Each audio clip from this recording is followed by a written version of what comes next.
Salut tout le monde, très urgent et très incroyable. Le porte-parole de Tero, Bina Diarra, vient de signer 2 décrets. Interdiction à toutes les populations maliennes de se promener avec les forces armées maliennes. C'est le nouveau décret que les Tero viennent de signer.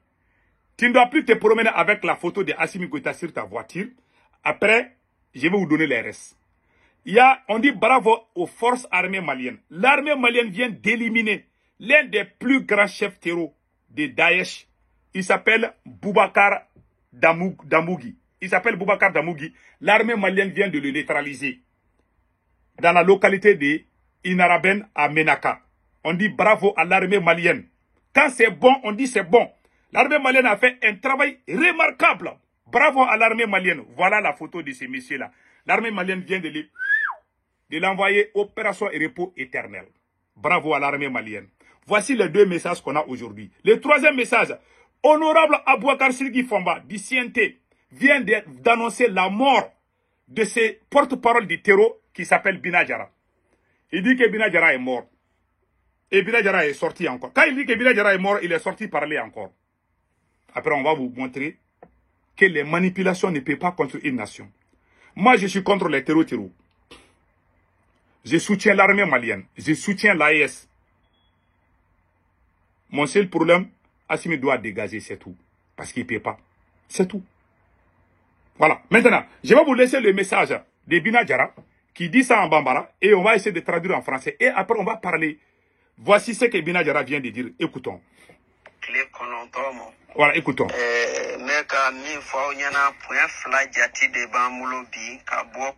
Il dit qu'il vient de signer 2 décrets.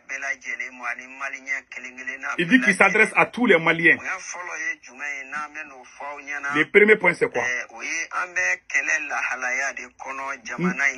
Il dit qu'ils sont en guerre.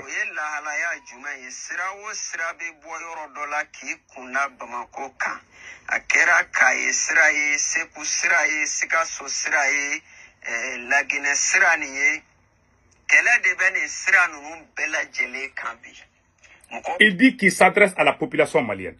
Toutes les routes qui mènent à Bamako et dans toutes les frontières, frontière Mali-Guinée, frontière Mali-Côte d'Ivoire, frontière Mali-Sénégal, Mauritanie, si les terreaux vous voient, il ne faut pas fuir. Ils ne vont pas vous tuer. Ils vont juste voir si vous n'êtes pas en train de les combattre. Ils vont vous checker et puis ils vont vous laisser pas. Et il dit qu'ils vont pas, mais ils sont contre l'armée malienne. C'est ce qu'il est en train de dire. Écoutons le reste.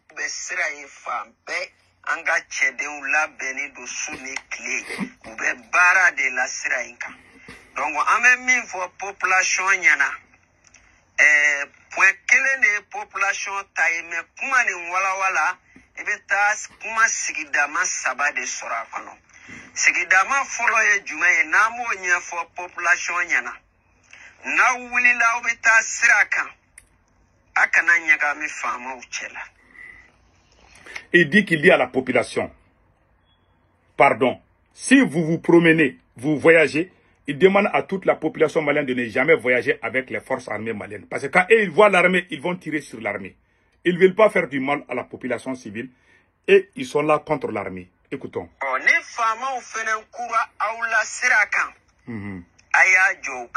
Même si les militaires viennent vers vous, il ne faut pas vous mélanger avec les militaires. Il ne faut pas vous mélanger avec les militaires quand vous voyagez.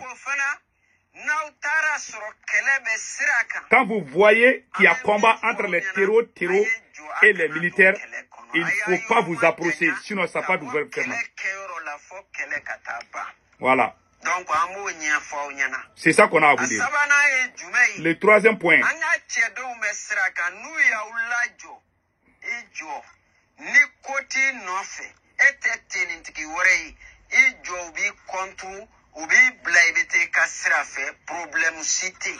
Voilà.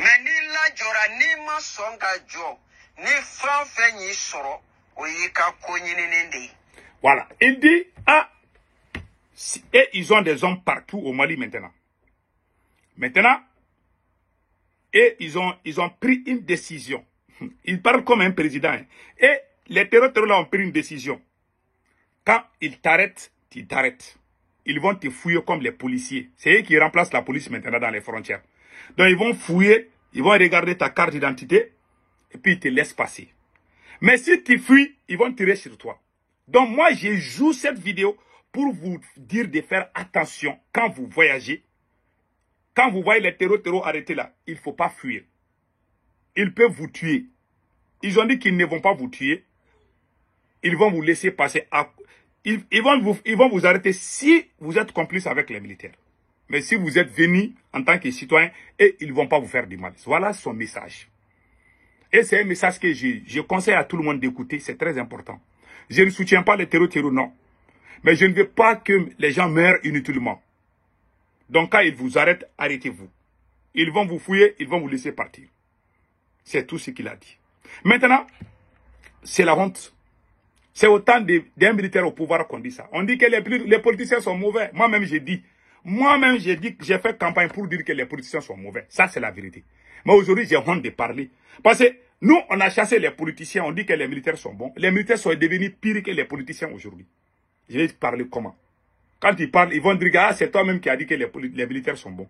Voilà pourquoi moi, je me réserve. Assimi nous a honnis. Assimi est la plus grande déception du siècle. Moi, je demande aux forces armées maliennes, voilà la plus grande déception. C'est au Mali que les terreaux règnent. Et puis, ils prennent les décisions, hein, comme les décrets. Ils signent les décrets comme les présidents. C'est eux qui disent où tu dois arrêter. Mais ça fait honte. Et puis, ils disent que les routes qui viennent à Bamako, là, ça veut dire que Bamako est encerclé. Ça veut dire que Bamako est sous embargo. L'office du Niger, où la plupart des champs qui cultivent des riz là, c'est contrôlé par les terreaux aujourd'hui. Quand les terreaux viennent aujourd'hui, ils vont nous couper les vivres. Ils sont en train de tuer l'économie malienne. Parce que le nerf de la guerre, c'est l'argent. Ils vont nous appauvrir et puis ils vont s'imposer. Voilà la stratégie des terreaux. Pendant ce temps, Assimi Goïta est en train de déclarer la guerre aux citoyens maliens aussi. Voilà un voyou au pouvoir qui n'a même pas de tête pour réfléchir. Que Dieu protège le Mali. Donc voilà. Maintenant, il a parlé aussi des dossaux. Il dit que les dossaux là, non, les dossaux ne doivent pas se mêler. Donc voilà, entre autres, ce qui vient de se passer. Maintenant, parlons de la victoire de l'armée malienne contre ces chefs terreaux. Ce chef terreau que vous voyez, il s'appelle Aboubakar. Il a été neutralisé. Comment il a été neutralisé? Mort de Boubacar dit Boubacar Demougui et de plusieurs cadres de Daesh à Inaraban. Le mercredi 8 octobre 2025, les forces armées de l'AES, sur la base de renseignements précis et confirmés, ont mené une opération réussie avec des frappes aériennes ciblées dans la zone de Inaraban, au sud-ouest de Ménaka. Cette action décisive, conduite à l'aide de drones, a permis de neutraliser plusieurs hauts responsables de l'organisation de Daesh. Parmi les individus figure Boubacar Demougui, un cadre opérationnel majeur de Daesh, allugène direct de l'émir Issa Bari, responsable de la zone du nord de Ménaka, couvrant Tindenemen. Ikademen, Tedjerete, il dirigeait plusieurs cellules d'activité dans la région et supervisait la logistique ainsi que la gestion des détachements terreaux. Boubacar Demougui s'était également tristement illustré par l'exécution de ses propres mains de Sidi Barka, président de la société civile de Ménaka. Un acte qui avait été profondément choqué. Voilà, un acte qui avait profondément choqué la population locale. Par ailleurs, ses proches faisaient partie du groupe impliqué dans l'enlèvement de l'otage espagnol en Algérie, confirmant l'étendue de son réseau criminel et transfrontalier. Aux côtés de Demougui ont également péri plusieurs combattants de Daesh, dont Ismaël Ould Habib Ould Shakib et Ahmed Ould Alwan Ould Shakib, deux policiers opérant dans la même région. Tous trois participaient à une réunion de coordination au moment où les frappes ont été déclenchées. Ces individus étaient impliqués dans les enlèvements d'otages étrangers, notamment une ressortissante suisse et une autrichienne enlevées à Agadez au Niger et détenues dans la région de Ménaka. Boubacar Demougui assurait personnellement la supervision de leur garde, de leur approvisionnement et de leur santé.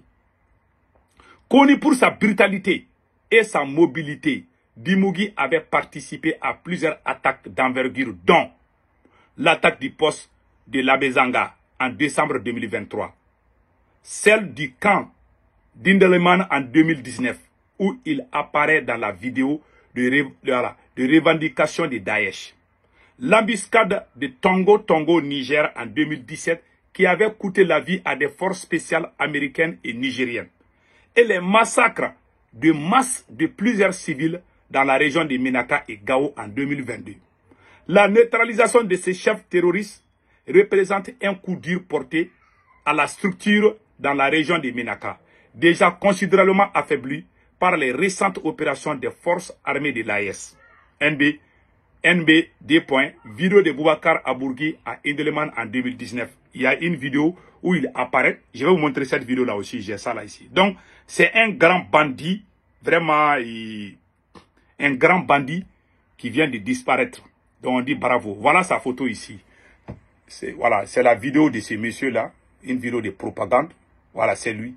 On dit bravo à l'armée malienne. Quand c'est bon, on dit c'est bon. Quand c'est pas bon, on dit c'est pas bon. Bonne chance aux forces armées de l'AES, du Burkina, du Niger et du Mali. Passez un excellent week-end. Ciao, ciao.